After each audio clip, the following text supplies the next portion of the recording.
તો રાજકોટના ગોંડલમાં બાયોડીઝલના રેકેટનો પર્દાફાશ થયો છે। કાગવડ પાટિયા પાસે સ્ટેટ મોનિટરિંગ સેલના દરોડા।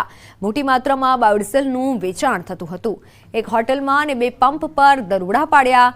9 શખ્સોની ધરપકડ કરાઈ, 5 ફરાર છે। 32,000 લીટરથી પણ વધુ બાયોડીઝલ જપ્ત કરાયું છે। કુલ 68 લાખ જેટલો મુદ્દામાલ જપ્ત કરાયો છે। સ્ટેટ મોનિટરિંગ સેલ દ્વારા દરોડા પાડવામાં આવ્યા હતા। સમગ્ર કૌભાંડ જે સામે આવ્યું, મળતી વિગત પ્રમાણે મુખ્ય રાજકોટ ગ્રામ્ય વિસ્તારના ઓરડી બનાવી બાયોડીઝલનું ગેરકાયદે વેચાણ હાથ ધરવામાં આવતું હતું। ખાસ વાત તો એ છે કે પંપની સાથે સાથે કનૈયા હોટલમાંથી પણ 7,000 લીટર મળી આવતા અનેક સવાલ ઉઠી રહ્યા છે।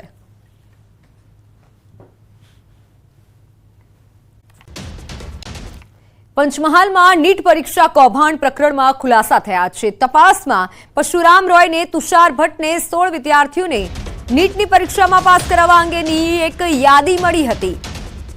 પરશુરામ રોયની યાદીમાં 16 વિદ્યાર્થીઓ પૈકી 11 વિદ્યાર્થીઓને રાજ્યના અને 5 ગુજરાતના હોવાનું ખુલ્યું છે। પોલીસે વિદ્યાર્થીઓના નિવેદન લીધા છે। એનટીએ પાસે કેટલીક વિગતો મંગાવી છે। આ તપાસમાં પરશુરામ રોય પાસે વિદ્યાર્થીઓને એમબીબીએસમાં એડમિશન માટે ચેક મારફતે નાણાં લેવામાં આવ્યા હોવાનું પણ અને ચેક મળી ગયા હતા। સાથે જ વિદ્યાર્થીઓ પાસે અંદાજિત 2.5 કરોડ રકમના ચેક લેવામાં આવ્યા હોવાનું પણ સામે આવ્યું છે। મુખ્ય સૂત્રધાર મનાતા આરોપી તુષાર ભટ્ટની રેગ્યુલર જામીન અરજી ગોધરા સેશન્સ કોર્ટે નામંજૂર કરી છે। કૌભાંડમાં પોલીસે કુલ 5 આરોપીઓની ધરપકડ કરી છે। હાલ તો તમામ આરોપીઓ જેલમાં છે। જો કે નીટ કૌભાંડને સફળ થાય તે પૂર્વે જ પંચમહાલ જિલ્લા કલેક્ટરે તેને નિષ્ફળ બનાવ્યું છે। ફરી જોખમી સવારીનો વિડીયો વાયરલ થયો છે। જિલ્લાના સરહદી વિસ્તારનો આ વિડીયો હોવાની શક્યતા છે। જીપની ઉપર બેસી જોખમી સવારી કરી ઘેટા બકરાની જેમ પ્રવાસીઓને બેસાડ્યા હોય તેવું જોવા મળી રહ્યું છે। ખાનગી વાહન ચાલકોની મનમાની છે। શું આ દ્રશ્યો ટ્રાફિક પોલીસ કે બનાસકાંઠા પોલીસને નહીં જોવાતા હોય? તમે જ જોઈ લો આ દ્રશ્યો અને આ જે વિડીયો છે તેને જોઈને પણ અનેક સવાલ થઈ રહ્યા છે। ન્યૂઝ 18 ગુજરાતી પણ આ સવાલ પૂછી રહ્યું છે, શું ટ્રાફિક પોલીસને આવા દ્રશ્યો નથી જોવા મળતા? આ વિડીયો ધ્યાને નહીં આવ્યો હોય? આખરે ખાનગી શટર ચાલકોને આવો છૂટો દોર કોણે આપ્યો છે? કારણ કે જો દોર મળ્યો હોય તો જ આ પ્રમાણે ગાડી ચલાવી શકાય। ઘેટા બકરાની જેમ લોકો ભર્યા છે અને ફૂલ સ્પીડમાં આ રીતે જીપ જઈ રહી છે। ટ્રાફિક પોલીસને આ દ્રશ્યો જોવા જોઈએ અને કાર્યવાહી કરવી જોઈએ। અવારનવાર આવા દ્રશ્યો સામે આવતા હોય છે અને લોકોના જીવને જોખમમાં મૂકે તે પ્રમાણેની જે સવારી છે તે જતી હોય છે। ગામ પાસે ટ્રકમાંથી આ જથ્થાને ઝડપી પાડવામાં આવ્યો છે। યુરિયા ખાતરના જથ્થા સાથે એકની અટકાયત કરાઈ। 16,280 કિલો 350 બોરી ખાતર જપ્ત કરાયું। રૂપિયા 8 લાખ જેટલા મુદ્દામાલ સાથે કબજે લેવાયો છે। વધુ તપાસ કરવામાં આવી રહી છે।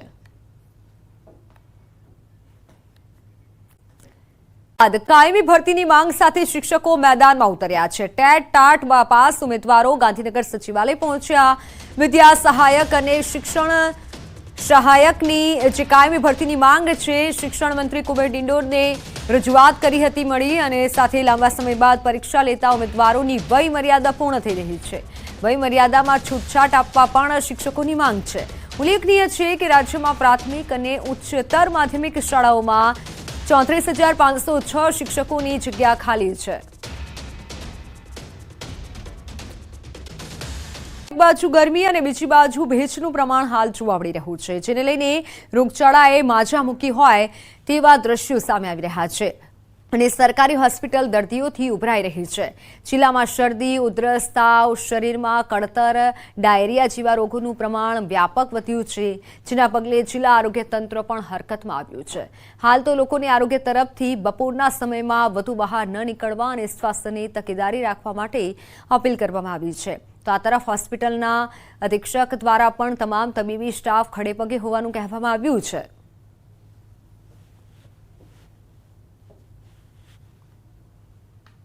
જામખંભાળિયા બાજુ તો ટેમ્પરેચર આટલું બધું નથી, તાપમાન આટલો વધ્યો નથી કે મતલબ કે બહુ સિરિયસ મેનેજ થઈ જાય।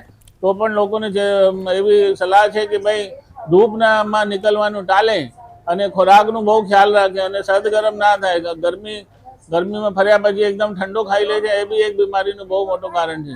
અને તાપ સખત જે ગરમીને છે 2 કલાક સપોઝ બપોરે 1 થી 4 હોય તો એમાં નીકળવાનું ટાળે એવી સલાહ સરકારશ્રી તરફથી છે. અને કોઈ પણને તકલીફ હોય તો તાત્કાલિક સરકારી દવાખાનાની મુલાકાત લે એવી સરકારશ્રી તરફથી સૂચના છે.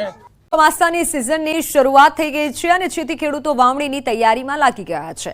જોકે રાજ્યના છેવાડે આવેલા વલસાડના ઉમરગામના ખેડૂતો ચોમાસાની સિઝન બાદ પણ ચિંતામાં મુકાયા છે. તેની પાછળનું કારણ રખડતા પશુનો ત્રાસ છે. વલસાડ જિલ્લો ખેતી પર નિર્ભર જિલ્લો છે. ઉમરગામ તાલુકામાં નાના મોટા 7,000થી વધુ ખેડૂતો છે. અત્યાર સુધી આ તાલુકામાં ચોમાસુ પાકની સાથે ઉનાળુ પાક પણ લેવાતો હતો.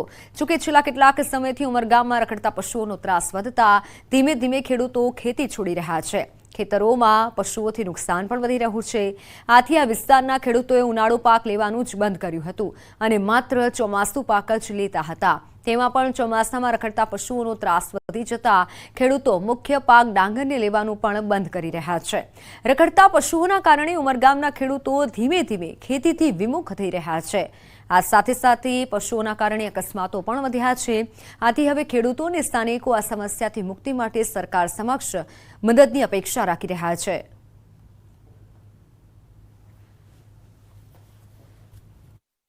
અમારા ખેડૂતોને મોટી સમસ્યા એ છે કે અહીંયા ઢોરો જે છે એ માલિકી ઢોરો રસ્તા પર છોડી દેવામાં આવે છે, ખુલ્લા છોડી દેવામાં આવે છે. અને પરિણામે ઉમરગામ તાલુકાના 7,000 જેટલા ખેડૂતો છે એ પોતે કુદરતી ખેતી જે કરતા હતા, ડાંગર, તુવેર કે અન્ય શાકભાજી, એ આજે કરતા નથી. એ કમ્પ્લીટલી નુકસાન થવાના કારણે એ કંટાળી ગયો છે. ઢોર માટે તો એટલો બધો ત્રાસ થઈ ગયો છે ને, અમારું ખેડૂતનું નામ મટી ગયું. ખેતી કરતાં બધા વંઠી ગયા, કોઈ માણસો ખેતી નથી કરતા. અને આ ખેતીનું નુકસાન કરે એટલું નહીં, બલકે અમારો કોસ્ટલ વિસ્તાર છે, આ તળગામ ટાવરથી તે બામણપુંજા સુધી દમણનો વિસ્તાર, કોસ્ટલ હાઈવે, એના પર તો એટલા બધા એક્સિડન્ટ થયા છે આજ સુધી કે રાતના ટાઈમે તો ઢોરોનો અડીંગો જમાયેલો એકદમ. તમે જુઓ તો કલગામને આ વિસ્તાર છે, ફણસા કલગામ, તો ઢોરોનો અડીંગો જ, બીજું કંઈ. સુરેન્દ્રનગર જિલ્લાના ખેડૂતો ચિંતામાં મુકાયા છે. નર્મદા કેનાલનો પિયતનો લાભ લેવા માટે ખેડૂતો દ્વારા અંદાજે 60,000 હેક્ટર જમીનમાં આગોતરું વાવેતર કરાયું હતું.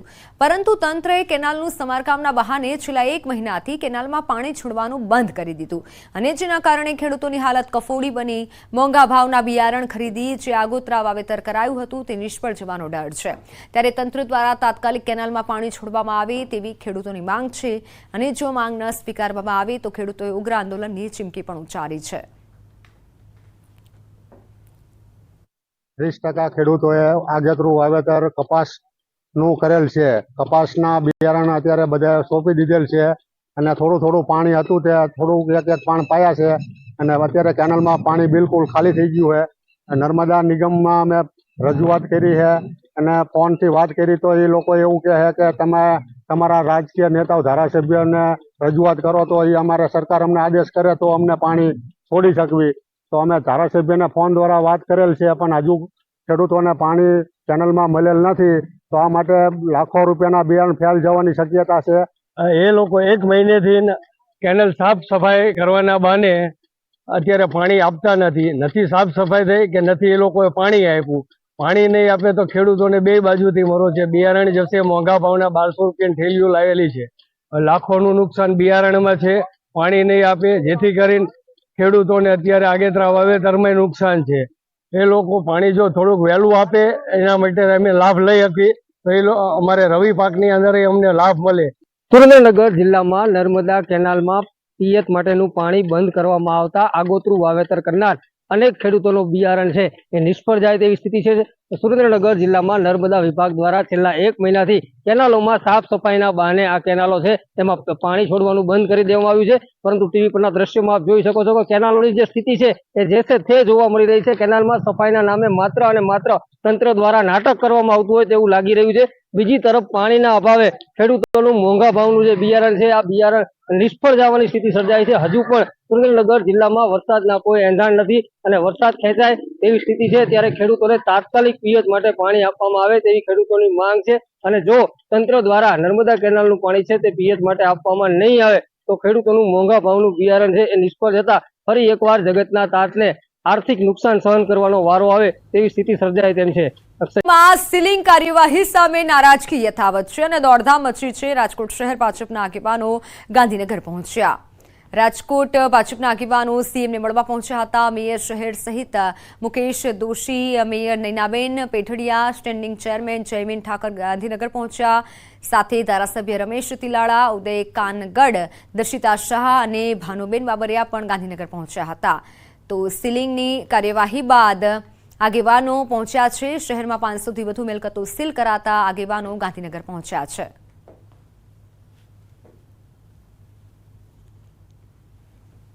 આ તરફ રાજકોટમાં વિવિધ એસોસિએશનના આગેવાનોએ રાજકોટ મનપા કમિશનર ડીપી દેસાઈને રજૂઆત કરી. ચેમ્બર ઓફ કોમર્સ, સ્વનિર્ભર શાળા સંચાલક ડોક્ટર સહિતના 112 એસોસિએશનના આગેવાનોની રજૂઆત, જેમાં કમિશનરના મતે 200 એકમોને સીલ ખોલવામાં આવ્યા છે. ફાયર એનઓસી અને બીયુ પરમિશન નથી તેવી મિલકતો સીલ કરાઈ છે. સાથે એસઓપી બનાવવાની વિચારણા ચાલી રહી છે અને 1 થી 2 દિવસમાં ચર્ચા કરી યોગ્ય નિર્ણય લેવાની વાત કરી છે. તો સાથે ફાયર એનઓસી પણ કોઈ પણ જાતના વિલંબ વગર કરવામાં આવશે તેવી વાત કરી છે. કમિશનરના મતે રેસિડેન્શિયલ વિસ્તારમાં પ્રી સ્કૂલ ચલાવી શકાય, પણ રેસિડેન્શિયલ બિલ્ડિંગમાં નહીં.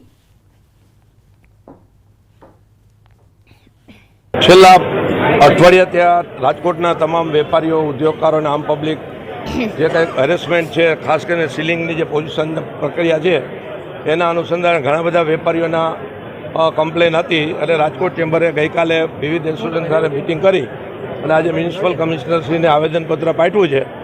અને તમામ વેપારી લોકોને કે તમામ ઉદ્યોગકારોને કોઈ પણને મુશ્કેલી ન પડે, કારણ કે મોસ્ટ ઓફના આપણે પ્રશ્નો જોયા તો મુશ્કેલી સરકારી તરફથી વધારે છે. જિલ્લામાં જર્જરિત કચેરીઓ ખાલી કરવા માટે આદેશ અપાયો છે. તાત્કાલિક વૈકલ્પિક વ્યવસ્થા કરવા માટે પત્ર જાહેર કરાયો છે. જૂના થાણા કેમ્પસમાં આવેલી 40થી વધુ કચેરીઓ ખાલી કરાશે. ભૂકંપ વિરોધી સ્ટ્રક્ચર ન હોવાથી તાત્કાલિક ખાલી કરવા સૂચના અપાઈ છે. કચેરી ખાલી કરાયા બાદ બહુમાળી ભવનનું પણ ડિમોલિશન કરાશે.